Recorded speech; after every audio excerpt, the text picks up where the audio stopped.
Hi hello అందరికీ నమస్తే. నేను మీ జర్నలిస్ట్ రవీందర్. మున్సిపల్ ఎన్నికల సందర్భంగా అన్ని పార్టీలు కూడా ప్రచారాన్ని ముమ్మరం చేసినటువంటి తరుణంలో ఐజా మున్సిపాలిటీకి సంబంధించి మరి ప్రజలు ఎవరి వైపు మొగ్గు చూపేటువంటి అవకాశం ఉంది, ప్రజల నుంచి పార్టీ నేతలకు వస్తున్నటువంటి సమస్యలకు సంబంధించినటువంటి వినతులు ఏమిటి, మరి ఆ సమస్యలపైన మరి చైర్మన్ క్యాండిడేట్లు అనుకోండి, పార్టీలు అనుకోండి, వాళ్ళు రూపొందిస్తున్నటువంటి కార్యాచరణ ఏంటి, సో వీటన్నిటి గురించి మాట్లాడే ప్రయత్నం చేద్దాం. మనతో పాటు బీఆర్ఎస్ పార్టీ నుంచి సీఎం సురేష్ గారు మనతో పాటు ఉన్నారు, వారితో మాట్లాడదాం. అన్న నమస్తే. నమస్తే అండి. ఈ మున్సిపల్ ఎన్నికలకు సంబంధించి ఎప్పుడు కూడా ఒక ఇలాంటి పరిస్థితి లేదనేది ఒక టాక్ అయితే నడుస్తూ ఉంది. అంటే గతంలో ఎన్నికలు ఒక రకంగా ఉండి ఇప్పుడు కొంచెం వినూత్నంగా కనిపిస్తూ ఉన్నాయి, పల్స్ అనేది అర్థం కావట్లేదు అనేటువంటిది ఎక్కడిపైన ఒక డిస్కషన్ అయితే నడుస్తూ ఉంది. సో ఏంటి, మీరు ప్రచారానికి వెళ్తూ ఉన్నారు కదా, ఎట్లా ఉంది ప్రచారం సందర్భంగా, ప్రజలు ఏమనుకుంటున్నారు, మీకు వస్తున్నటువంటి అంటే వారు చెప్తున్నటువంటి సమస్యలు ఏంటి, పైగా గతంలో మీరు 10 years మీ పార్టీ ఇక్కడ చైర్మన్గా ఉన్నటువంటి పరిస్థితులు, సో ఏం చెప్తారు మీరు అసలు? అయితే మేము వీధిన మా మున్సిపల్ ఎన్నికల ప్రచారంలో భాగంగా ప్రతి వీధికి ప్రతి వాడకి వెళ్ళడం జరిగింది. ప్రజలు మనల్ని పాజిటివ్గానే రిసీవ్ చేసుకుంటున్నారు. ఓకే, దీంట్లో ఎలాంటి అనుమానం లేదు. మేము కష్టపడి ప్రజల అవసరాలు ఏవైనా గుర్తించి భవిష్యత్తులో తీర్చడానికి ప్రయత్నం చేస్తాం. సో అంటే ఇప్పుడు అధికార పార్టీ నుంచి వినిపిస్తున్నది ఏంటంటే కేవలం ఒక 4-5 వార్డులని వాళ్ళు టార్గెట్ చేసుకొని కావాలనే ఈ వార్డులో ఆ రిజర్వేషన్ల విషయంలో వాళ్ళు చేశారు అది అని చెప్పి ప్రచారం చేస్తున్నారు తప్పితే గతంలో ఏం చేశాము ఇప్పుడు ఏం చేస్తామనే దాని మీద బీఆర్ఎస్ ఫోకస్ చేయట్లేదు అనేది వారి నుంచి వస్తున్న మాట. అవన్నీ తప్పుడు వాడతాండి. అయితే గతంలో 10 సంవత్సరాలు మేమే ఉన్నాము. గతంలో ఏ వాడలు కూడా ఈ సీసీ రోడ్లు కానీ ఇవి కానీ మా బీఆర్ఎస్ పార్టీ తరఫున గతంలో మున్సిపల్ చైర్మన్ కానీ మొన్నటి దాకా మా పార్టీ ఉంది, మా చైర్మన్లు ఉన్నారు. దాదాపు గత మున్సిపల్ బాడీలో కానీ ఈ బాడీలో దాదాపు 30 నుంచి 35 కోట్ల అభివృద్ధి పనులు చేయడం అనేది. అంతకుముందు కూడా 10 years బ్యాక్ మీరు తీసుకోండి రివ్యూ. 10 years ఆఫ్టర్ 10 years తర్వాత మీరు రాకముందు మేము రాకముందు అంతకుముందు 5 years మాదే ఉంది, మొన్నటి ఇయర్స్ మాదే ఉంది. మా బాడీ వచ్చిన తర్వాత చాలా మార్పులు చేయడం, డెవలప్మెంట్ వీధికి సీసీ రోడ్లు, డ్రైన్లు కానీ ఏర్పాటు చేసినాం. మేము అంతకుముందు కంపేర్ చేస్తే అంతతో కంపేర్ చేస్తే మేము మారిన దానికని మీరు కూడా వాడవాడ గత 10 years బ్యాక్ ఎట్టుంది, 10 years తర్వాత బీఆర్ఎస్ పార్టీ అధికారంలోకి వచ్చిన తర్వాత ఏ విధంగా ఉందో మీరు కూడా ఎంక్వైరీ చేసుకోండి. ఎందుకంటే 2 సార్లు టీఆర్ఎస్ చైర్మన్లు ఇక్కడ.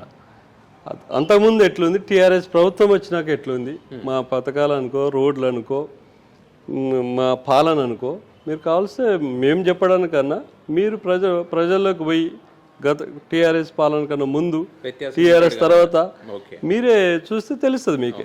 సో ఇదేంటి అసలు మీరు కావాలనే వార్డులు రిజర్వేషన్ మార్చారని ప్రచారం చేసి నిజంగా మార్చారా, అది రోస్టర్ పద్ధతిలో జరిగిందని వాళ్ళు చెప్తారు. మేమైతే రోస్టర్ పద్ధతిలో జరిగింది అనుకుంటాం, అది కాదు. కానీ ప్రజలు వాళ్ళ పట్ల వ్యతిరేకత ఉండడం వల్ల మా పాలన గత 10 సంవత్సరాల నుంచి ఇప్పుడు ఆల్రెడీ వాళ్ళు 2.5 years అయింది. మా మీద అంటున్నారు కానీ 10 సంవత్సరాలు మా పాలనకి. సరే మరి మార్పు తేవాలనుకో 2.5 సంవత్సరాల్లో వాళ్ళు ఏం చేసింది లేదు.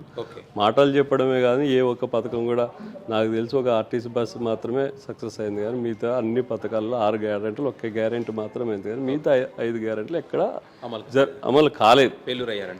ఫెయిల్యూరే. ఓకే, ఇది ప్రజలు గమనిస్తున్నారు. మేమన్నమాట నేను నువ్వు అనేది కాదు, కానీ ప్రజల్లోకి వెళ్తే వాళ్ళే రివ్యూ ఇస్తారు కదా మీకు. నేనంటే కాబట్టి నేను టీఆర్ఎస్ పార్టీలో ఉన్నా కాబట్టి నేను నాది గొప్ప చెప్పుకోవచ్చు. రేపు ప్రజల తీర్పు కూడా ఏ విధంగా ఉంటుందో, మరి ప్రజల తీర్పుని బట్టి వాళ్ళ గవర్నమెంట్ సక్సెస్ ఉందా ఫెయిల్యూర్ ఉందా అది మీకే తెలుస్తుంది. అంతే, ప్రజల అభిప్రాయం. నా సొంత అభిప్రాయం చెప్తే నేను ఈ కండ ఉంది కాబట్టి నా అభిప్రాయం చెప్తాను. ప్రజాభిప్రాయమే ప్రాముఖ్యం కదా దేనికైనా. అంటే మరొకటి, ఇక్కడ ఇప్పుడు ఎమ్మెల్యే గారు, ఎమ్మెల్సీ గారు మీ పార్టీకి సంబంధించిన వాళ్ళే ఉన్నారు.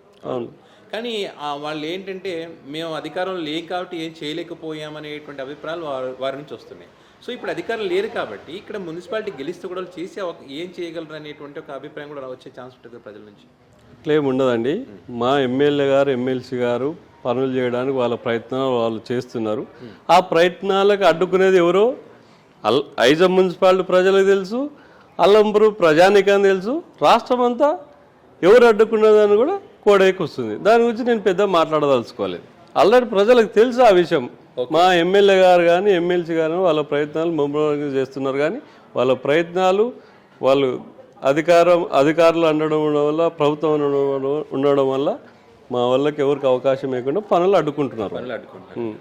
సో ఇప్పుడు ఏదైతే ఇప్పుడు మీ వార్డు మారిందని కూడా చూస్తా ఉన్నాం. గతంలో ఒక వార్డు మీరు ప్రిపేర్ అయి ఉంటారు, నా వార్డు ఇది, నేను ఆ కోణంలో పనిచేస్తూ ఉంటాను. సో ఇప్పుడు వార్డు మారింది కదా, మీకేమన్నా ఇబ్బందులు వచ్చే అవకాశం? ఏమి ఇబ్బంది లేదండి. నాకు వార్డు మారడం వల్ల నేను గతంలో లాస్ట్ టైం పీరియడ్లో పనిచేసిన 14 వార్డుకి, ఆ వార్డు ఆల్రెడీ నేను డెవలప్ చేసేసిన.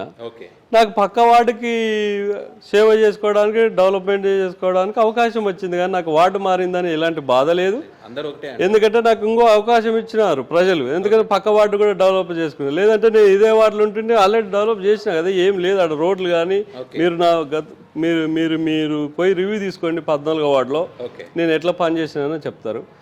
ఇంకా ఆడ పని చేసేటివి ఏమీ లేవు. మైనస్లు ఉండొచ్చు, ఒకటారా మైనస్ లేని వాళ్ళు ఎవరన్నా ఉన్నారా? నువ్వు ఎంత పని చేసినా మైనస్లు ఖచ్చితంగా ఉంటాయి. మా పరిధిలో చేయాల్సింది 80% చేసినా, నేను 100% కూడా చెప్పాను, 80% చేసినా నా అభిప్రాయం. ఒకవేళ నా అభిప్రాయం ఉండవచ్చు, మీ ఛానల్ ద్వారా రివ్యూ పంపండి, నా అభిప్రాయం కరెక్ట్ కదా మీకే తెలుస్తుంది. సో ఆ కోణంలోనే మిగతా వార్డులు కూడా అంటారు. నాకు పక్క వార్డు కూడా చేసుకునే అవకాశం వచ్చింది కదా, ఖచ్చితంగా 14 వార్డు ఏ విధంగా డెవలప్ చేసినా దానికి రెట్టింపు ఉత్సాహంతో దీంట్లో పనిచేస్తాను. నాకు వార్డు మార్చింది కానీ ఎలాంటి బాధ లేదు, ఎందుకంటే ఎక్కడైనా ప్రజలే కదా ఉండేది, మున్సిపాలిటీ పరిధిలో వాళ్ళకి సేవ చేసుకుంటాను నేను. తప్పేముంది దీంట్లో? నేను ఏది తలకెక్కించుకోను, నేనే ముందు ఊహించుకొని నేనే చైర్మన్ అభ్యర్థి కానీ నేను ఎప్పుడు అనను. మా అధిష్టానం ఏం నిర్ణయం తీసుకొని దాన్ని కట్టుబడి నేను పనిచేస్తా, కానీ నేను ఇప్పుడే చైర్మన్ అభ్యర్థి అని అది ఎక్కించుకొని పని చేయట్లే. నాకు నార్మల్గా 13వ వార్డు కౌన్సిలర్గా నేను పనిచేసి పోటీ గెలిచిన తర్వాత కాలం నిర్ణయిస్తుంది అంతే.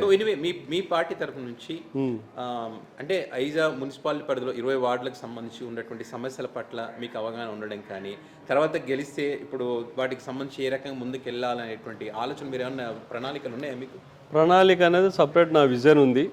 ఆ విజన్ గెలిచిన తర్వాత దాన్ని ఆచరణలో పెడతా. ఎందుకంటే నాకు లాస్ట్ అంటే మొన్న 5 years కౌన్సిలర్ చేసిన, అంతకుముందు కోఆప్షన్గా చేసిన. ఇప్పుడు 20 వార్డులో ఏదైనా అవకాశం వస్తే నేను ఆ వార్డులో సమస్యలు తెలుసుకోవడానికి ప్రయత్నించి, గతంలో పనిచేసిన అనుభవం ఉంది కాబట్టి ఆ దిశగా ముందుకు పోతాను. వాటిని దృష్టిలో పెట్టుకొని, అంటే మీ వార్డు గతంలో ఏ వార్డు దాన్ని ఎట్లా చేస్తారో దాన్ని బేస్ చేసుకొని మిగతా చేస్తానంట. సాయశక్తులకు కృషి చేస్తాను. ఎందుకంటే అప్పుడు మాకు బీఆర్ఎస్ పార్టీ మాకు అధికారం లేదంటే మా ఎమ్మెల్యే గారు అప్పుడు బీఆర్ఎస్ పార్టీ ఎమ్మెల్యే ఉన్నట్టు మాకు సహకరించినారు. సరే ఇప్పుడు కూడా మా ఎమ్మెల్యే గారు ఎమ్మెల్సీ గారు మాకు అండగానే ఉన్నారు.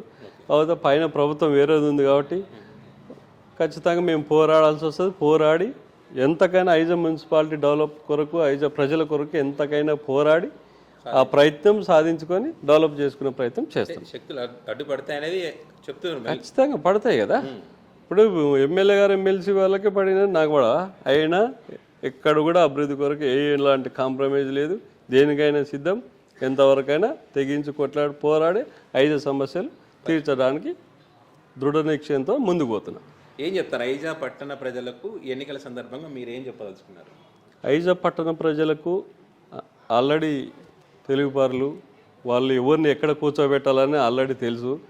మా పార్టీ ప్రజలు, మా పార్టీ అభ్యర్థులు కానీ మా చరిత్ర ఏంది, వాళ్ళ పార్టీ అభ్యర్థులు ఏంది, వాళ్ళ చరిత్ర ఆల్రెడీ ఫిక్స్. ఐజా ప్రజలు ఆలోచించి ఐజా చాలా నిశ్శబ్ద విప్లవం ఉంటుంది ఇక్కడ. మంచి ఆలోచన చేసి మంచి నిర్ణయం తీసుకుంటారని నేను ఆశిస్తున్నా. నమ్మకం ఉంది ప్రజలు, ఖచ్చితంగా ఉంది. ఎందుకంటే వాళ్ళ నిర్ణయం శిరోధార్యం ఎటన్నా ఉండను. ఎందుకంటే ఐజా ప్రజలు చాలా విఘ్నులు, బయటకు వచ్చి ఏం కామెంట్ చేయరు, కానీ ఎప్పుడు ఎవరిని ఏడ కూర్చోబెట్టాలనేది కరెక్ట్ తెలుసు వాళ్ళకి. సో ఇప్పుడు అదే జరుగుతుంది అంటారు? అలా జరుగుతుందని ఆశిస్తున్నా. ఇప్పుడు ఎవరు పద్ధతులు, ఇప్పుడు బీఆర్ఎస్ క్యాండిడేట్లు ఉన్నారు మా తరపున, అటు పక్క కూడా ఉన్నారు. ఎవరు నడవడిక, ఎవరు పద్ధతి, ఏ పార్టీ ఆశయాలు ఎట్లున్నాయి, ఈ పార్టీ ఆశయాలు ఎట్లున్నాయి, మంచి చెడులు ఆలోచన చేసుకొని ఖచ్చితంగా వాళ్ళ నిర్ణయం ఏందో 11వ తారీఖు పోలింగ్లో చూపిస్తారు అంతే. దీనికన్నా ఇంతకన్నా ఎక్కువ మనం విశ్లేషణ వద్దు, ఎందుకంటే అంతే. మరి మేము మాటలు చెప్పాం, చేతలు చేసి చూపిస్తాం. ఐజా ప్రజలకు కూడా తెలుసు మేమేంటో, మా పార్టీ ఏంటో, మా సంక్షేమ పథకాలు ఏంటో ఐజా ప్రజలకు తెలుసు. ఫస్ట్ మా గురించి కూడా ఆలోచన చేస్తారు వాళ్ళు. Okay, thank you.